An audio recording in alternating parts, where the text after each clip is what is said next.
We got about 20 people already tuned in. So tell us where we're at and what we're seeing here today. Okay, where you're at right now is Quincy Island Park, one of the parks that the Quincy Park District has.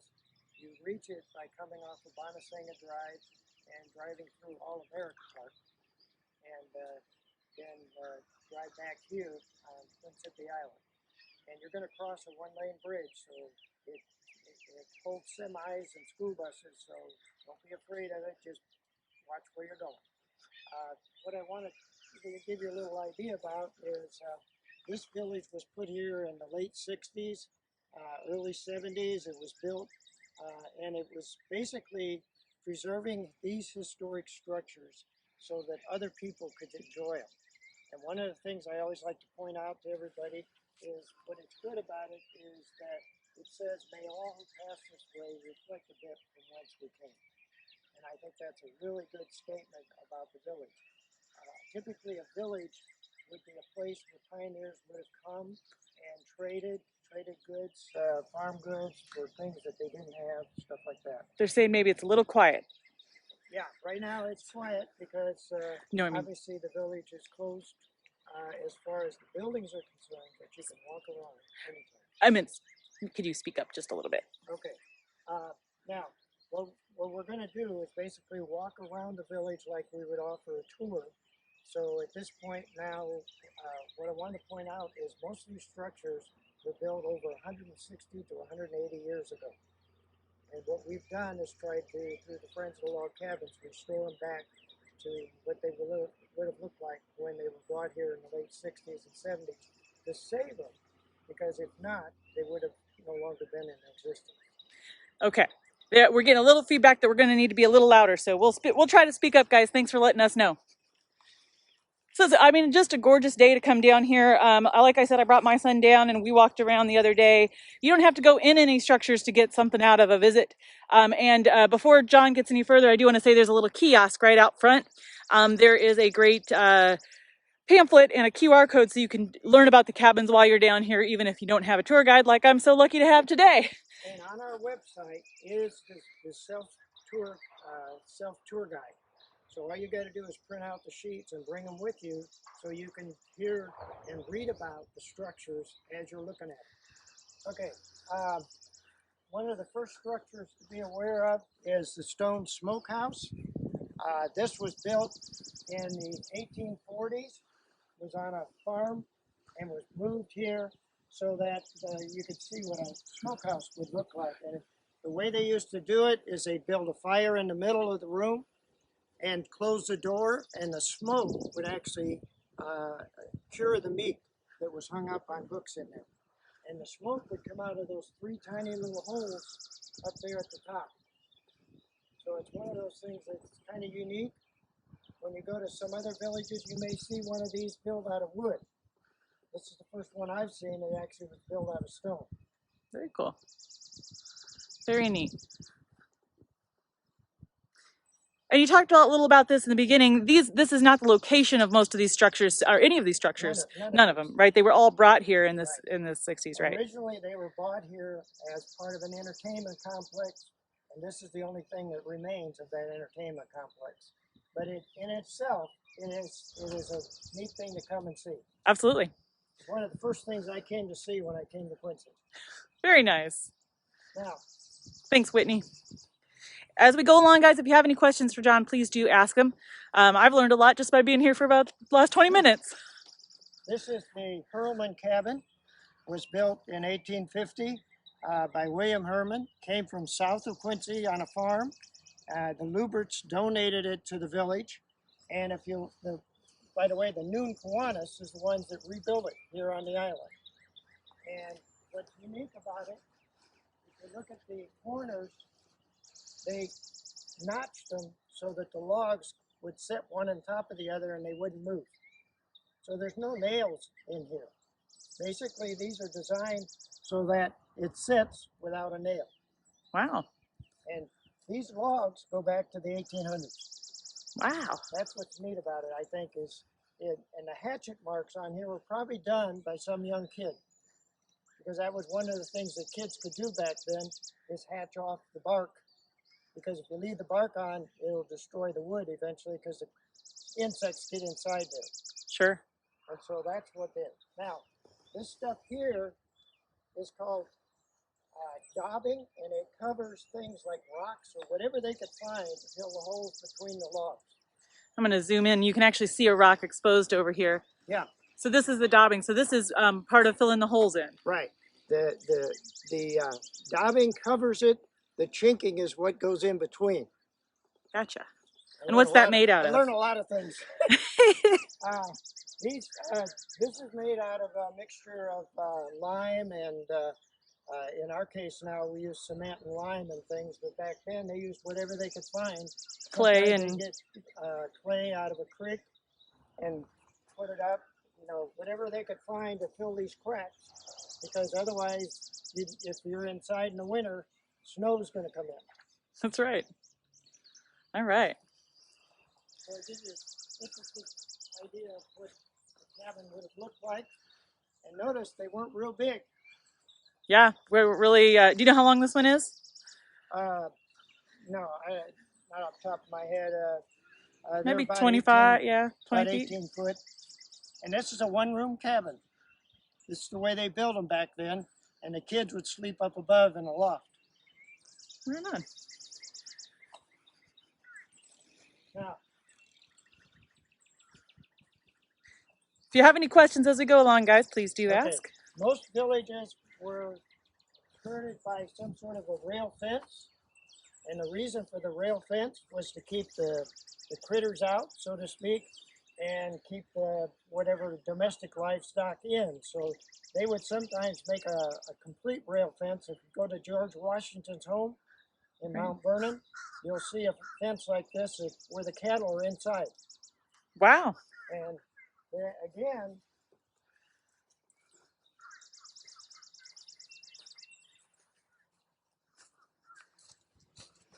notice how they're interlocked. Oh, right. And so there's no nails here. Basically, a log is split up and then put into here. And then they laid one on top of the other. You can kind of see how that's braided down there. Right. And one of the things we did was put rocks at the bottom so that the bottom rail wouldn't rot on us. Right. Because wood next to soil is not good. Of course. So that's why these fences look like this. And they crisscrossed and had to make like a zigzag pattern in order to fit. He asks, are these the cabins? Yes, Adam, are original. Are the rails? Is the rail also 1800s wood? No. No, the rail's new. They were made. In fact, when we have Frontier Settlement Day, sometimes we had a rail splitter actually come and split rails for us, and he left the rails. Right on. And yes, the cabins themselves are made of era correct wood, and in fact, they're restoring one of the cabins and had to find some wood to restore one of the cabins. Right. We always try to find 1800s era wood when we can. Right on. All right, where are we off to next? To the rail splitting? This might be my favorite part, everybody.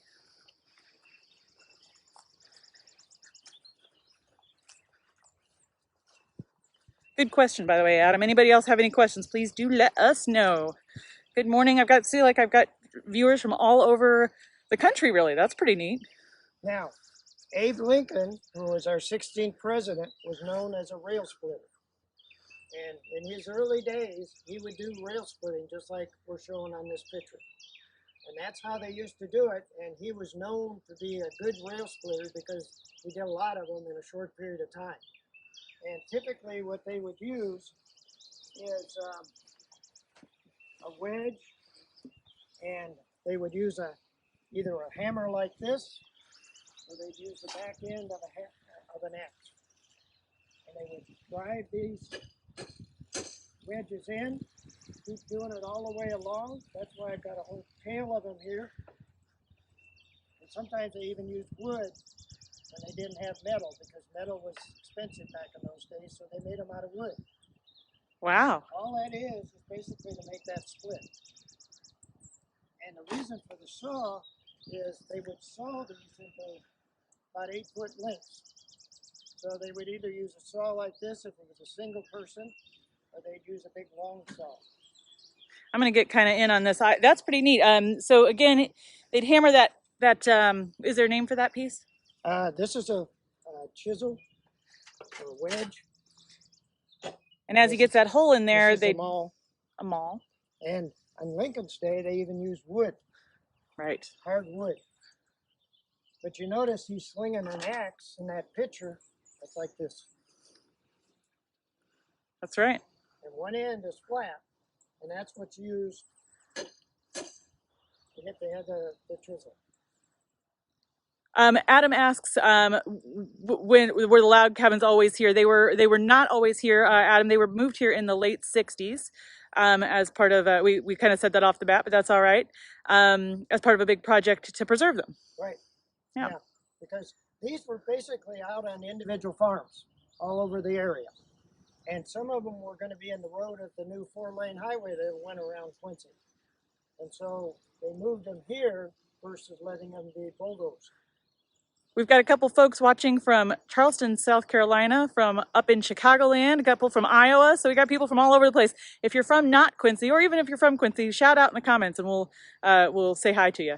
And the thing is, you can walk around this village anytime, dawn to dusk, because it's open like a public park. Very cool. Now, this corn wagon was restored by an Eagle Scout, Evan Embry, and when he restored it, he found out the wheels were actually made from Electric Wheel Company, who is a predecessor to what we now call Titan Wheel.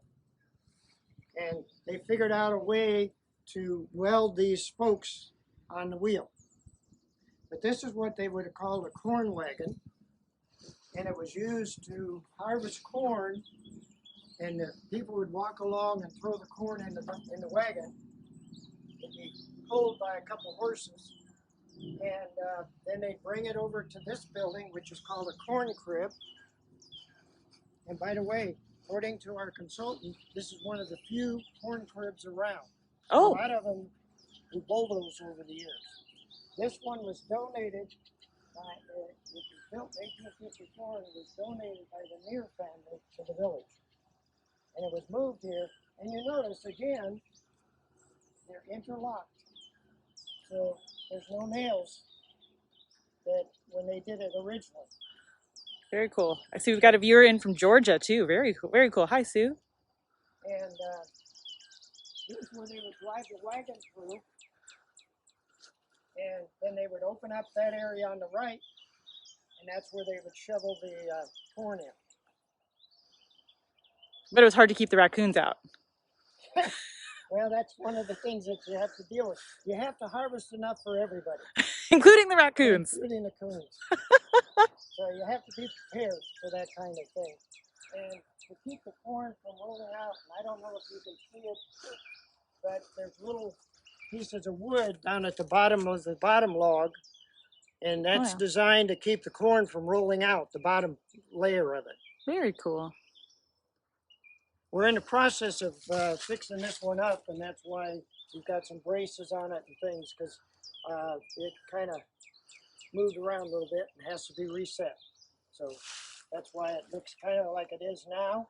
And eventually it'll have a cedar shake roof on it, just like they would have done back in the 1800s. All of the cabins around here, right now, some of them have metal roofs, but that's only temporary until we can get to them. Now we can go over to the church.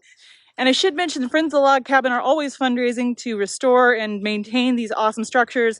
We'll put it in the link in the comments to their donation page. Also, they do cool Christmas ornaments every year. And that's a nice way to help them fundraise to keep this going. They do kids tours by appointment during sort of normal operating. And we also do adult tours. And adult tours. So we've had senior citizens down here who've come in like a bus, and some of them have come to the corn crib and said, you know, I used to play on one of those things when I was a kid. So it's kind of neat to have them come down here and see the village and see some of the structures that they grew up in. Absolutely. So, and the church here now has a bell, which was recently put on by one of our Eagle Scouts. So we have several Eagle Scout projects down here. And you'll see this bell and the Eagle Scout project featured in the next Arts Quincy magazine. We're still working on when that will be, but when we have it, it is going to be one of our features. Now, one thing I want to mention about a church is it was the first building that was usually built in the village as a common use place. And it wasn't just a church. It was also used for court hearings. It was used for weddings. It was used for meetings. It was kind of like a communal place to give, besides it being a church on Sundays. I think Paul's giving me a hard time. He said, do we get to go up on this roof too? It's probably not as easy to get up to as the Villa Catherine was. If you guys are listening and you missed any of our other tours, we have 3 tours already on our Facebook page, including the Dr. Eels Underground Railroad home, the historic Villa Catherine, and the John Wood Mansion. Okay. Now, this church is a replica of the original church in Quincy, and it was called the Lord's Cabin. And it sits, there's a sign down by the History Museum to the left of the History Museum that shows where this cabin was originally. Now, You're right there on 4th Street. Built, and is basically a replica, but the Knights of Columbus said we ought to have a church down here. So they basically funded and built this cabin out of barn logs. And it's kind of interesting because these logs are from the 1800s. Very cool. They're as solid as ever. In fact, if you want to try to put a nail in them, you're going to have a lot of fun. they don't take the nails very easy. And notice the hatchet mark where they cut off the bark. That's right. Now we can go inside this one just to give you a little preview of it. By the way, if anybody has lost a chance to have a wedding somewhere, we do weddings down here, and we can either do it in here or out there in front where we have a big open area. And notice they have log pews in here. Basically, that's the way it would have been. And in the 1800s, the men sat on one side and the women sat on the other. They did not sit together like we do in modern day. And so it's kind of interesting to see the structure. And the one other, a preacher would not necessarily be here all the time. So if a couple wanted to get married and they didn't want to wait, they put a broom down and have a meeting where all the people from the village would come, and then the couple would join hands and jump over the broom. And that's considered to the rest of the folks that they're married until the preacher comes and does it officially. Very nice. This is a really gorgeous structure. And nowadays they have some of the weddings, they actually do replicate that jumping over the broom. We'll put a couple pictures in the comments. I actually had an Arts Quincy fan, Deb Esnault, sent me some pictures of her sister's wedding that actually took place here. So I'll put those in the comments after we're done. And one of the things that you want to note here, and you can see this on the outside, this is one log that goes all the way from the one end of the church to the other. So Whitney asks, why did the men and women sit separately? Do we know why that was? Tradition. Just a tradition, That's right? the way they did it years ago. Right. Nowadays they don't do that, but some of the traditional churches do. Some of the real old-fashioned. We're gonna come around here. It's a pretty good sized park. I should mention while we're walking to the next location, there are some nice trails that go back to the river. I actually, like I said, brought my son down here, and it's a real nice way to spend an afternoon. If you're getting cabin fever right now, cabin fever, get it? We're at the Log Cabin Village. You can certainly come down and walk around anytime. The structures will not be open, but you can enjoy the park, enjoy a walk out to the river. And we threw rocks for like a half hour in the river. That's a pretty good thing to do. Now, I might point out the cover in here is covering the logs from the 1828 Fraser log cabin, which we disassembled. We saved whatever logs we can, and then we buy additional 1800s logs, and then we reassemble it, which we're planning to do in June of this year. And this is the foundation that it goes on. And this is the one, how big was the family that lived here? I don't know on this one. The one down at the end, they had 13 kids. Holy smokes. So a lot of pioneers had a lot of kids because some of them didn't make it, and they always needed help on the farm. So they always had a lot of kids. But you'll notice that when we rebuild them a little bit higher than they were originally. And that's to prevent problems with flooding and stuff like that. So you'll notice these are set up a little bit. Right. That's the design for it. And do they put any base around them or concrete or anything to keep the Well, rot away? Yeah. What Yeah. we do is we made cement Pylons, pillars that they sit on. Gotcha. And you can see how big these Yeah, the big boards are walls huge. that are going to be the base Absolutely. that they sit on. In the fall, guys, don't forget. Right now, Frontier Settlement Days is still planned for September. Do we have what's the date on? Second Saturday in September. And This year, I think it's September 12th. and if that goes on as planned, and we sure hope it does, will be a great Lincoln impersonator. Tons of good activities for the whole family. So looking forward to that this fall.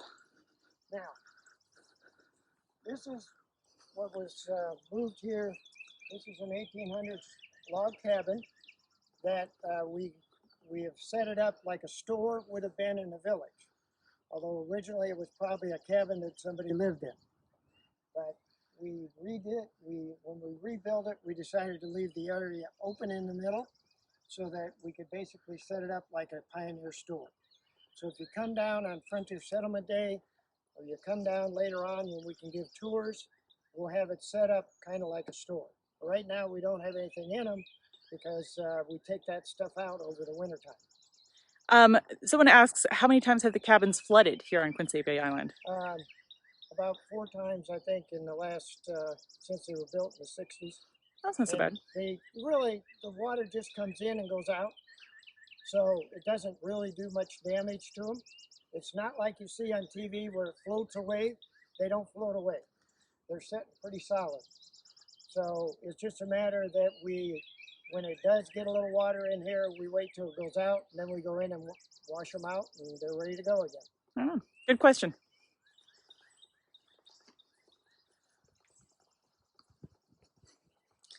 I'll tell you, really couldn't pick a better day to come down here. Yeah, and one of the things that we're proud of is we built a herb garden, which would be normally in every village. And right now things are just starting to pop out.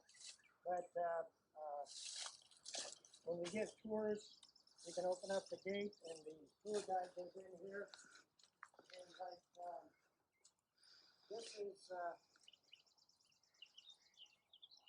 smells like garlic. Smells like garlic. Got some shoots here, huh? Garlic chives. Oh yeah. Oh yeah. And then we have wild onions growing in here, horseradish, lemon balm. Now, if you go on the website, there's a sheet there about how these herbs were used during pioneer times. They didn't have the modern day medicines we have. But if you look at the root of some of these modern day medicines, they actually go back to what these things were. So a lot of it, for example, if you've got a stomach problem, some of these herbs you would eat in a tea or something, and it would cause you to solve your stomach problem. Anybody pregnant knows that. When I was pregnant, I was about mint. Mint always settled my stomach. Now, this is a wild onion. We didn't plant that onion right here. Oh yeah. It comes back every year. It's perennial, yeah. On its own. So if you don't pull the whole onion out, it'll keep coming back year after year. Dan asks, how's the village funded and the upkeep funded? All donations. And we have a place where you can do a PayPal donation if you want to do a donation to help us restore the village, because it takes about $30,000 to $40,000 to restore one cabin. That's right. Once they're restored, they'll last hopefully another 50 to 100 years. That's the beauty of these things, is they go way back. And we'll put that link in the comments, guys. And remember, Arts Quincy is also a funder of this. So if you're a member, you are already helping the village. So keep up the good work on that. And both the village and all the nonprofits in town really appreciate your support right now. Yeah, and you also have to remember, a lot of herbs were used to season the food. Oh, sure. Because back in those days, after you cured it, and you started eating it after it was dried out, it didn't taste that great. So they had to add a lot of herbs to make it taste better. And some of these are are designed to, like for instance, thyme, I believe was added. In fact, you can use thyme nowadays. Oh You yeah, can buy I it grow in the thyme. store, or you can grow your own. Yep. Michelle says she likes the fence. I said the same thing when I came over here. I was like, I bet I could build a little wall like this. I don't know, some This is branches. called a It's very wattle cool. fence, and we got the idea from actually going to Mount Vernon to George Washington's place, which is set up like the 1800s, and they use this to keep the chickens in. And so every so often we have to go out and get brand new saplings because these are dry, but you bend saplings around these posts they're put in the ground. And you bend the sapling around when it's right after you cut it. A sapling is basically a young tree. And then you weave it, and when it dries, it's a strong fence. Okay. I think this is the last structure we're going to go to get it today. I want to mention too that the Quincy Art Center will be following this video at 11 o'clock with a really cool perspective drawing. Watch the video, and then you know what I'm planning on doing is actually coming down here, sitting on the grass, and drawing one of the cabins, drawing or painting. Plein air painting is a really fun way to spend an afternoon. So check out that perspective drawing and then try it out. We would love to see what you draw. Yeah, and it's interesting because I came down here one time and there was a guy sitting here sketching some of the structures, and he was from California. And he was visiting relatives and he wanted something to do, and he came down here and he sketched some of the structures. Very cool. So this cabin was built by D.D. Hall and Suzanne in the 1800s. And 1835, I believe, is the date on it. And this is the only one, when they moved them here, that they brought the chimney. Oh. So that's why this one has a chimney and the others don't, is because it's a lot of work to move a chimney. So would all of them have had a stone chimney like this? Yeah, cabins that people lived in would have had a stone chimney, and they'd have inside it would be a fireplace. Right. And in there is where they would cook the food and heat the cabin in the winter. But in the summer, you don't want to be cooking food inside a small structure like this because it gets pretty hot. Absolutely. So what they do in the summer is they would have like a summer kitchen where they would cook the food. But in the winter, typically they would have a fireplace like this. And some of them have it where it's open on each side. And there's a wall in between them, so you can put a fire on the outside or a fire on the inside. Right on. It's kind of neat to have that. And again, notice the where they did the logs, where they notched them so that they would lock together. And it's kind of interesting to see that. And there are different notching styles on some of these cabins. Some of them use this kind of style where it's a single notch, and some of them used it like a barn, like a roof. So it'll vary somewhat depending on how whoever was building the structure, because these are all built by pioneers. They didn't have construction people. Somebody asked, how long did it take to construct start to finish in the 1800s? You know, that's a good question. I don't really know. If you find that out, let us know. They'd probably have to do it over the summer and fall before it got cold. Yeah, in June, we're going to have the Fraser cabin put back together. And that one, the guy is estimating will take about 9 days. So that'll give you an idea of how long it would take to do the basic structure with the roof. Right. And all of the structures are restored. The thing about this is that when we have events, we bring reenactors in who reenact different activities that they would have done during pioneer times. One year we had a guy showing how he used to make hats. And we had a fire going, and then his wife was doing knitting using different pieces of cloth and things. Very cool. So, anything else you want folks to know while we're wrapping up? Just keep it in mind, the village is open, so you can come down here and walk. I've been down here sometimes in the morning or even late in the afternoon, and there's been deer down here. Yeah. So there are deer on the island, and they come into the village to graze. We've even had a groundhog woodchuck. Yeah, I saw a little red ear slider turtle sitting on the road as I was coming up. So there are all kinds of animals, beautiful birds. Trees are great. They're big old cottonwood trees out here we were talking about when we started. And in the wintertime, we get eagles that, as you're driving over, you'll see eagles that perch in the trees over here. Kelly asks, how long have you been a part of the Friends of the Log Cabins? We started in about 2006 to be involved with it. Actually, I was involved with it earlier when I was on the park board. I'm a former park board commissioner, and we tried to find somebody to oversee the village way back then when I was on it in the late 90s, early first 2001, but we couldn't find anybody interested in it. And then I got off the park board, but later on, nobody seemed to want to do anything with them. So that's when we formed the Friends of the Log Cabins, to save what's here and to restore them to their once luster, I guess is the way to say it. Yeah, and Kelly, they do get opened up a couple times a year and then by appointment during times that obviously are not part of the stay-at-home order. Yeah, and we do school tours.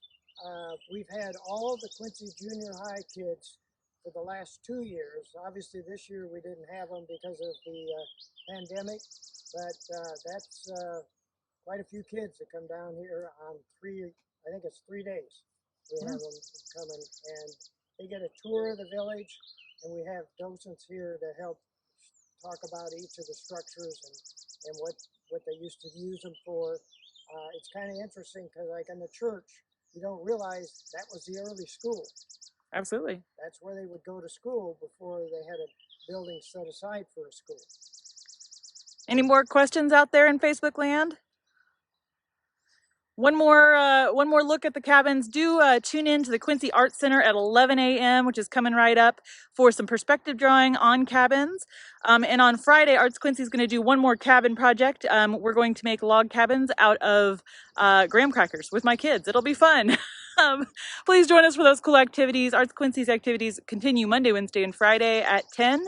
Historical site tours on Tuesdays at 10. And the Quincy Arts Center will have lots of great things throughout the week, including their partner project at 11 o'clock on Tuesdays after our historical site tours. Thank you so much for taking us through, John. You're welcome. I'm glad you could visit. If you have any more questions, stick them in the comments and we'll see what we can do to answer them. Thanks, everybody.